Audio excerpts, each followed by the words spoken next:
Oi gente, tudo bem?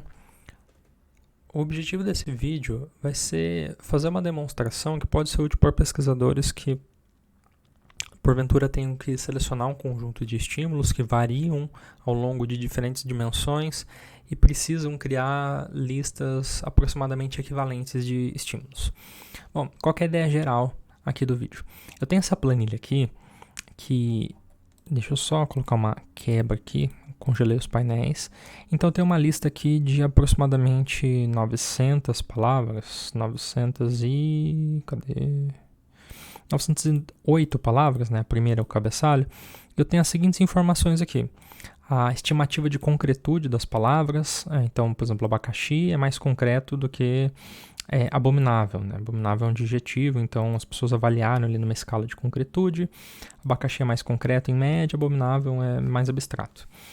Valência, né? Vão ter palavras que são positivas, por exemplo, acariciar foi avaliado como positivo, abraço como positivo, já aborto foi avaliado como negativo. Alerta também, o quanto que a palavra é relaxante ou alertante para as pessoas, que é muito parecido com valência, só que na direção contrária. Então, por exemplo, aborto é uma palavra bem alertante, acidente é uma palavra extremamente alertante, né? Algumas palavras são mais neutras, né? São mais relaxantes, como por exemplo, aconchego. E tamanho aqui, eu defino tamanho simplesmente como a quantidade de letras das palavras. Em particular, essas estimativas de concretude, valência e alerta, eu peguei de 2 artigos da professora Goiara e colegas, que é Normas de Alerta e Valência para 908 palavras da língua portuguesa e Normas de Concretude para 909 palavras da língua portuguesa. Então, um estudo de normas, que basicamente foram obtidas das estimativas. Eu selecionei esses valores aqui e tabulei no Excel. Tá? E isso daqui foi feito só para fins didáticos, então eu vou deixar disponível a planilha que eu utilizei, mas eu recomendo que, se você pretenda utilizar, que você confira para ver se os valores estão batendo, se não tem erro de digitação, porque aqui eu estou utilizando esse material apenas para fins didáticos. Okay? E aí é o seguinte, às vezes você quer fazer um experimento, por exemplo, de memória. Tá? E eu quero selecionar, vamos supor aqui no meu exemplo, dentre essas palavras, eu tenho 908, né, ao todo, eu quero selecionar 100. Eu quero, além de selecionar 100, eu quero dividir essa 100 em 2 conjuntos de 50 cada. Então, eu quero ter um conjunto de 50 e outro conjunto de 50. E, além de ter 2 conjuntos de 50, eu quero que esses conjuntos sejam os mais parecidos possíveis. Eu não quero que um conjunto tenha muitas palavras concretas e o outro tenha muitas palavras abstratas. Ou que um tenha palavras com valência positiva e outros com valência negativa. Por quê? Porque às vezes eu quero manipular uma variável independente. Eu quero manipular uma variável independente que vai ter 2 níveis. Então, ela tem o nível 1 e ela tem o nível 2. Né? E aí eu vou criar 2 conjuntinhos aqui. Vamos dizer que esse é o conjunto 1. Tá? Faz de conta que tem 50 palavras aqui. E esse é o conjunto 2. Ok? E aí o que eu quero fazer? Eu quero atribuir o conjunto 1 e o conjunto 2, um para o nível 1 da minha variável independente e outro para o nível 2. Isso para um participante. Para outro participante, eu quero fazer justamente o contrário, né? Que é o que a gente chama de contrabalanceamento. Então, para outro participante, ele vai passar pelo conjunto 2 associado ao nível 1 e o conjunto 1 associado ao nível 2. Então, aqui, nível 1, conjunto 1, nível 2, conjunto 2 para alguns participantes, e nível 1, conjunto 2, nível 2, conjunto 1 para outros. Basicamente, essa ideia do contrabalanceamento para eu garantir que não houve fator de confusão. Porque senão eu não consigo explicar os resultados. Se eu fizer só isso daqui, eu não sei se os efeitos que eu estou observando é pelos níveis ou pelos conjuntos. Então, o contrabalanceamento me ajuda a controlar estatisticamente esse fator. No entanto, se os conjuntos forem muito diferentes um do outro, isso se torna um problema também. Então, eu não quero que os conjuntos sejam diferentes. Aí, o que eu pensei? Bom, como que a gente faz para esses conjuntos serem o mais parecidos possíveis? Bom, uma maneira é ir selecionando manualmente, mas isso é um trabalho do cão, né? E aí eu fiquei pensando em bolar um algoritmo para resolver esse problema automaticamente para mim. Então, o que eu fiz? Eu escrevi um programa em Python, que basicamente ele lê esse arquivo normas.csv. Você pode ver que ele já abriu aqui o arquivo. Se a gente olhar aqui o começo do arquivo, esse programa eu rodei antes de gravar o vídeo. Então, olha lá, ele leu abacaxi, concretude, tá batendo, valência, alerta, tamanho. Aqui ele mostrou só as primeiras 5 linhas, porque eu pedi só as primeiras 5 linhas. Ele Pegou, portanto, essas daqui, ó, até abominável, tá? E aí, o que eu fiz foi eu defini uma função aqui, e aí ela tem vários parâmetros, que é essa belezinha aqui de função, basicamente é um aleatorizador. Essa função, ela faz o seguinte, ela recebe um conjunto de dados, então, por exemplo, pode ser esses dados que eu criei aqui agora, aí eu determino para essa função qual que é o número de itens que eu quero por cada conjunto. Por enquanto, eu estou considerando que eu só posso ter 2 conjuntos, tá? No futuro, talvez, se alguém quiser implementar ou adaptar essa função, você pode querer ter mais de 2 conjuntos. Por enquanto, a minha função ela só funciona para fazer essa aleatorização para 2 conjuntos. Se eu não passar nenhum valor, ele vai considerar que eu quero 10 itens por conjunto, tá? E o mais interessante dessa função é que eu estou trabalhando aqui com palavras, mas se você estiver trabalhando com imagens e se você tiver diferentes características de cada uma das imagens, ela funciona também, tá? Aí eu vou falar quantas simulações eu quero fazer, né? E se tem alguma coluna que eu quero excluir. Por exemplo, eu posso não querer contar a coluna palavra, porque a própria coluna palavra, ela não me é útil, ela não é numérica, ela não me permite comparar, por exemplo, não tem como eu comparar abacaxi com uma abertura. Tem como eu comparar a concretude de abacaxi com a concretude de abertura, mas abacaxi com abertura não, certo? E aqui eu faço um conjunto de códigos, eu comentei eles, mas basicamente o que eu vou fazer é o seguinte. Ele vai sortear 2 conjuntos, né? Então, por exemplo, eu trabalhei na minha simulação com 50 itens por conjunto, está escrito aqui embaixo. Então, eu selecionei 50 itens por conjunto. Eu rodei 1 milhão de simulações, levou várias horas, confesso. Então, eu deixei o computador rodando o negócio, fui fazer outras coisas, fui dormir, fui estudar. E, basicamente, eu excluí a coluna palavra, que é justamente a primeira coluna aqui, que eu não quero utilizar ela, pelo menos para fins de comparação. Aí, o que o meu programinha faz?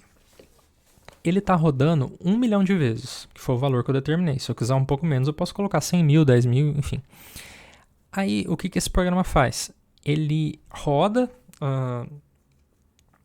1 milhão de vezes e nas 10 primeiras vezes que ele roda, ele vai criar para mim aqui arquivos que são os programas que ele criou. Então, por exemplo, eu vou abrir aqui o arquivo dados01. Então, ele selecionou aqui, deixa eu só colocar textos para colunas, para ficar mais fácil da gente entender. Ok. Então, ele criou 2 conjuntos, o conjunto A, e o conjunto A é composto por um conjunto aqui de palavras específicas, e ele criou o conjunto B, tá? Ele vai fazer isso nas 10 primeiras rodadas dessa 1 milhão de rodadas. Só que mais do que isso, o que ele vai fazer? Ele vai calcular uma estatística que eu inventei aqui, tá? Então pode ser que você invente uma estatística melhor, mas basicamente ele está calculando a média de concretude. Ele está calculando a média para cada conjunto, para cada coisa. Então, média de concretude, de valência, de alerta, de tamanho, para o conjunto A, para o conjunto B.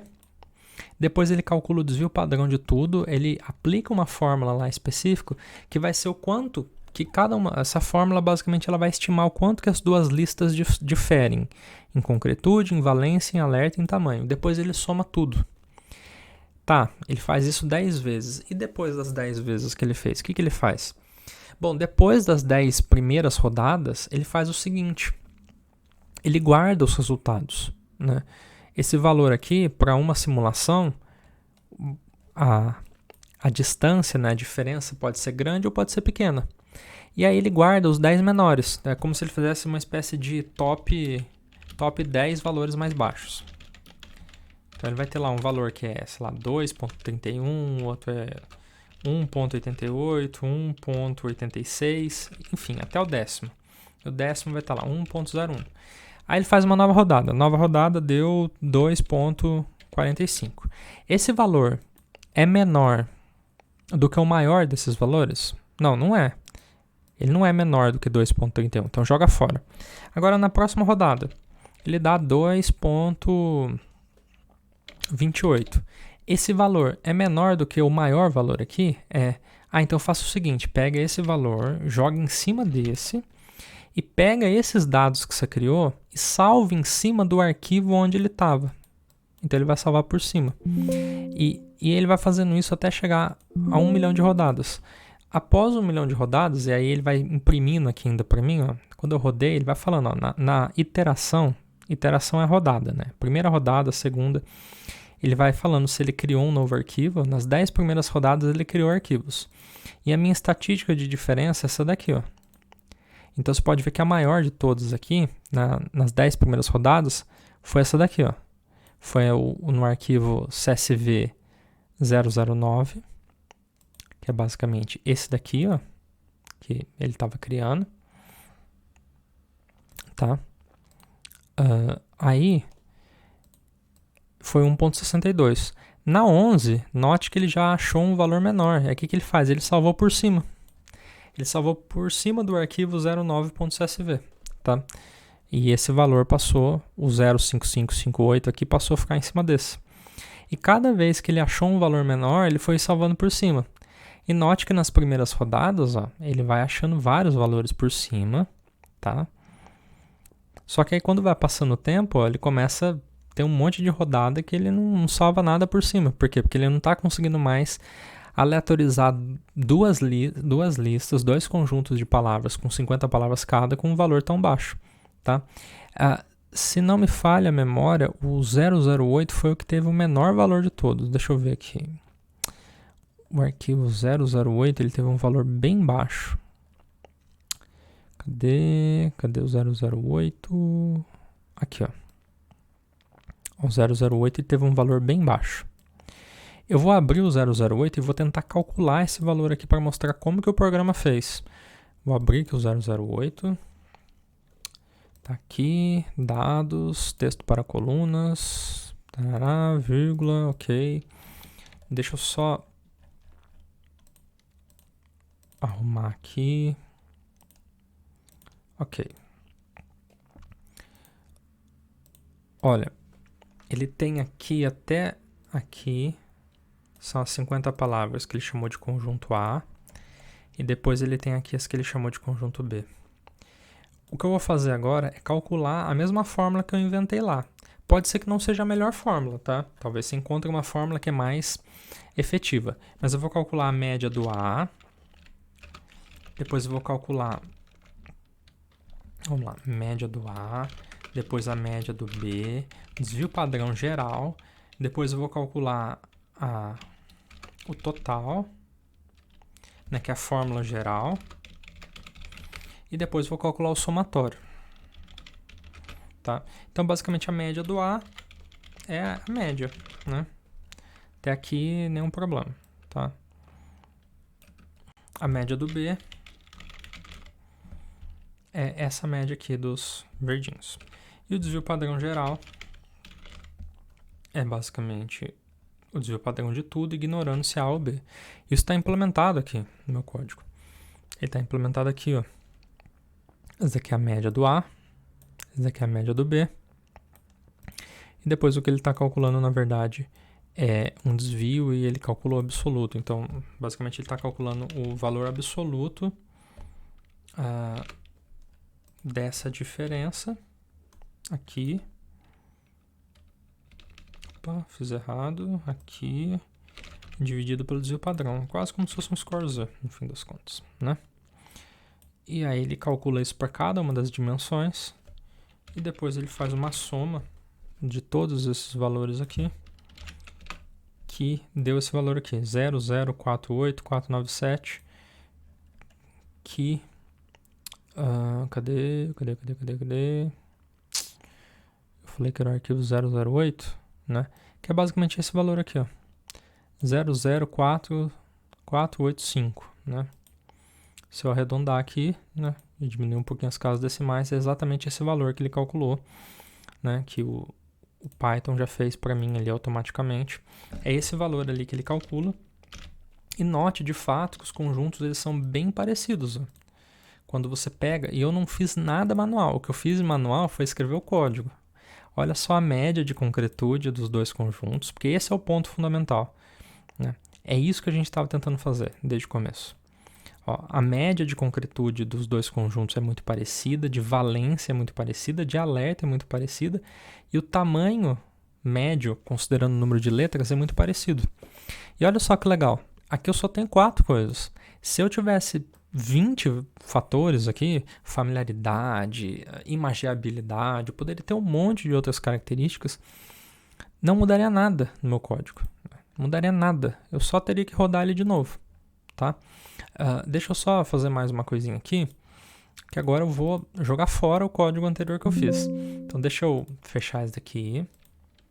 Eu vou só tirar o meu aleatorizador de itens aqui. Na verdade eu vou apagar isso aqui. Então eu vou perder esse arquivo que eu acabei de mostrar para você, o 008. Apaguei tudo.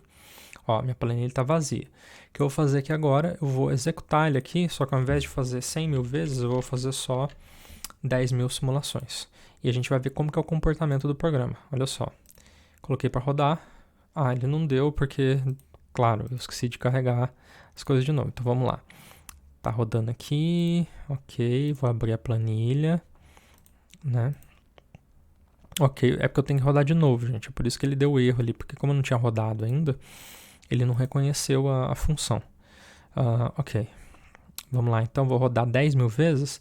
Note que a planilha aqui está vazia, né? Só tem os arquivos de normas. Eu notei que tinha um erro aqui, que era... Cadê? Deixa eu só arrumar. Era um erro bobinho, mas... Aqui. Dados. Faltou a palavra dados aqui, faltou aqui também. Porque o nome do nosso arquivo era dados.csv, né? Ele estava saindo sem o nome dados, só estava saindo o número. Então eu vou rodar aqui, deixa eu rodar de novo isso daqui, senão não vai funcionar. Ok, agora vamos rodar aqui. Ok, olha, ele está rodando já. E olha só, para você ver, ó, ele está criando arquivos aqui e está atualizando o tempo todo. Né? Ele já criou vários arquivos aqui para mim. E ó, ele foi até esse momento mais de 1000 iterações. E os valores aqui eles só vão diminuindo.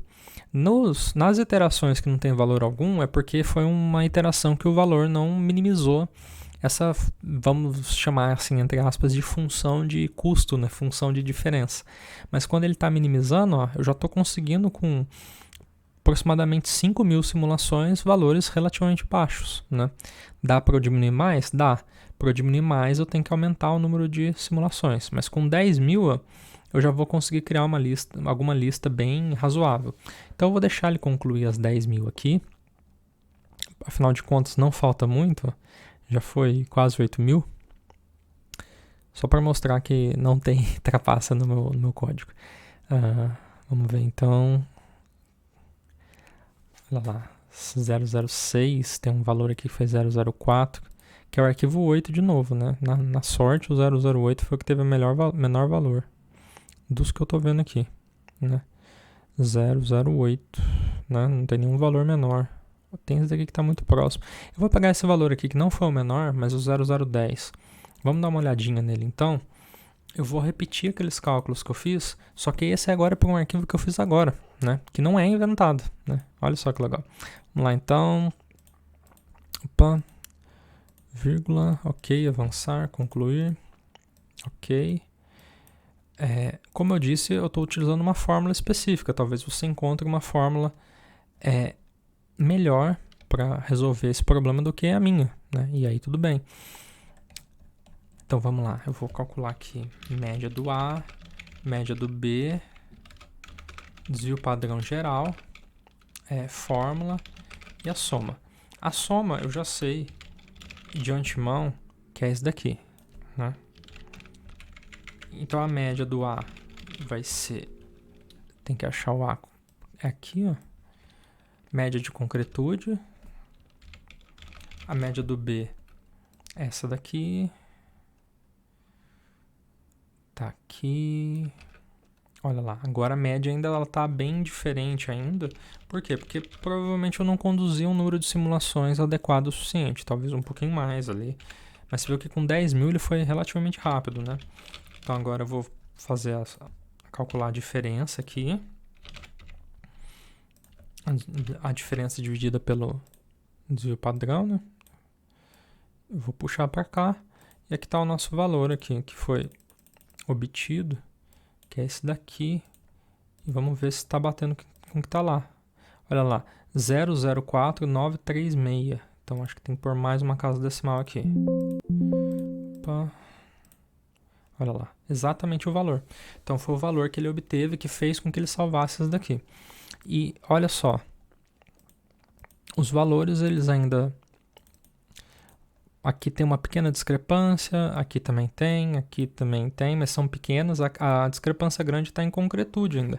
Se eu tivesse rodado mais simulações, muito possivelmente em algum momento isso teria convergido para ficar ainda mais similar, igual no exemplo que eu mostrei anteriormente. E tem todos os 10 melhores resultados salvos aqui que eu posso escolher qual deles eu quero, ok? Então é isso, gente. Eu espero que esse vídeo tenha sido útil. Eu vou deixar esse código disponível. Você pode adaptar da maneira que você quiser.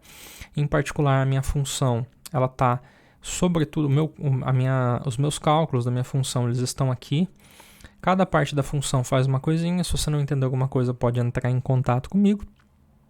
Eu espero que esse material seja útil para otimizar a aleatorização de itens das condições experimentais para tornar as duas mais equiparáveis possível, ok? Agradeço a atenção de todas e de todos e até um próximo vídeo.